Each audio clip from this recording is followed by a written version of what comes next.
Alright, hello everybody, and today we're going to be bringing all of our knowledge from anti-differentiation together in order to be able to find the area underneath a curve. So if you remember from the very first video of this series, our goal with integral calculus was to be able to compute areas underneath curves. So if I have some function f of x here, we want to be able to find the area between 2 points A and B, for example. So we want to find this little shaded area, and today we're finally going to learn how to do that. So before we have a look at this, we want to take a look at a more general case.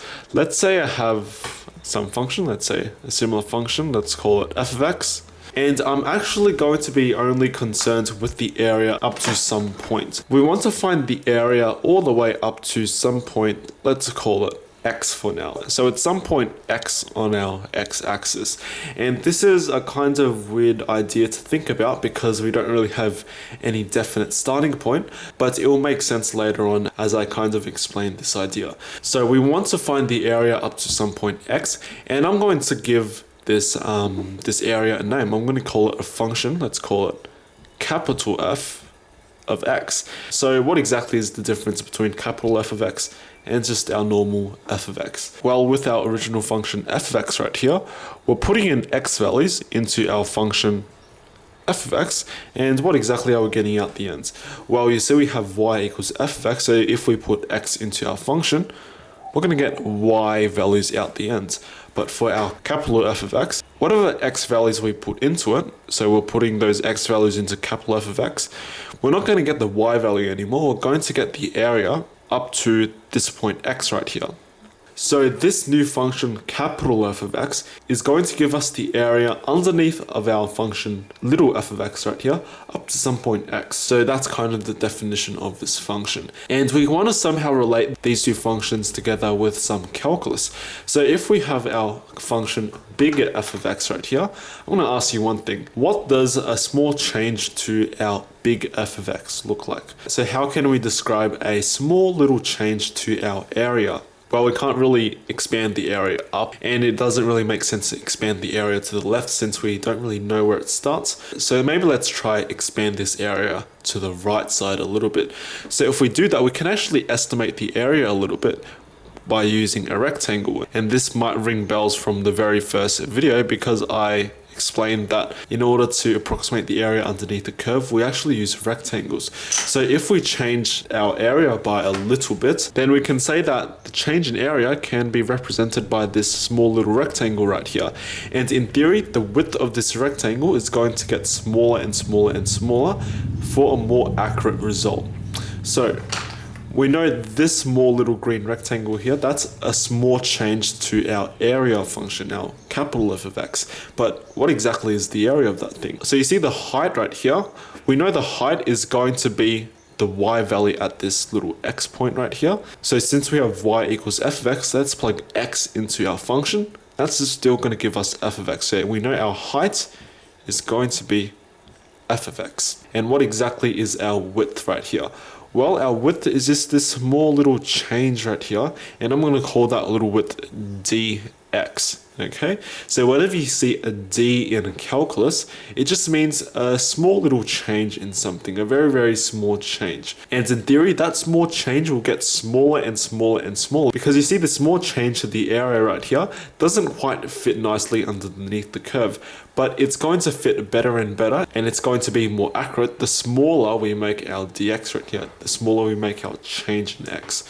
So we can write this out a little bit because now we know this change in area right here, we can write it as a small change to our area function, now f of x, so df of x, that just means a very small change to our area. And what exactly is that change? That the change is this green area right here.